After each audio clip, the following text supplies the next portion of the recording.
play Oriole Carter in Carter's Way, which is a story about a musician whose talents are without peer. He's an amazing saxophonist, and he fronts a band that plays swing music, and they do a very good job at swing, but he has bigger dreams for his music. He sees a sound that as of yet has not been created, and he thinks that he's really coming close to figuring out what this sound is. Unfortunately, there are other things that kind of get in the way, I guess. One being the club owner, Pee Wee Abernathy, who owns the club that he works at and plays regularly, who wants to record his music, wants to have it put down on record, and he also wants to put his sound onto the radio to be broadcast all over the country, at the behest of the real owner of this club, which happens to be the Gangsters in Kansas City.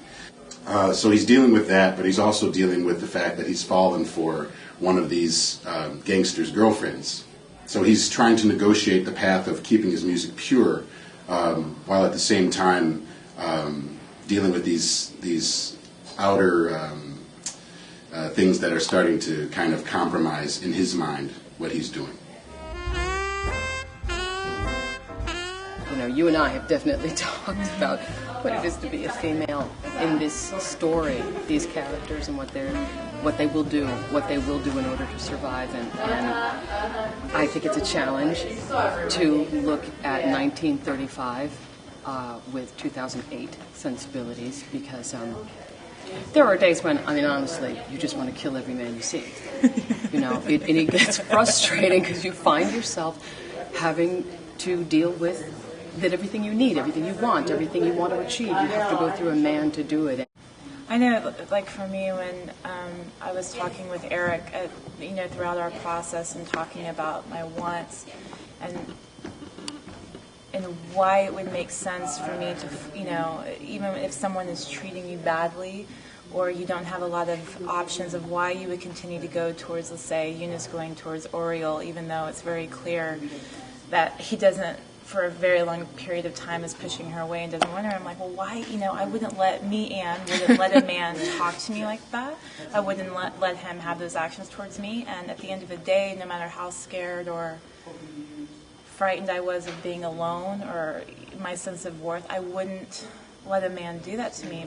We've had several conversations with Eric and with each other about, what it is that would, and it's not like this doesn't happen now. I mean, you find something about a person, their brilliance, their genius, whatever gift it is that they have, and sometimes that's what you become attached to. What compels you to stay with someone? I mean, there are lines all over this play about that these women tell themselves and tell each other and tell others, why are we here? We're here for the music. It's the music.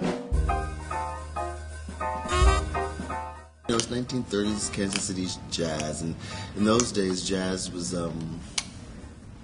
it's not what we know it now. I mean, it was much younger in its sound. There's a lot more dancing. It's we're doing the swing, Lindy Hop and all those jazz age. It's like the jitterbug.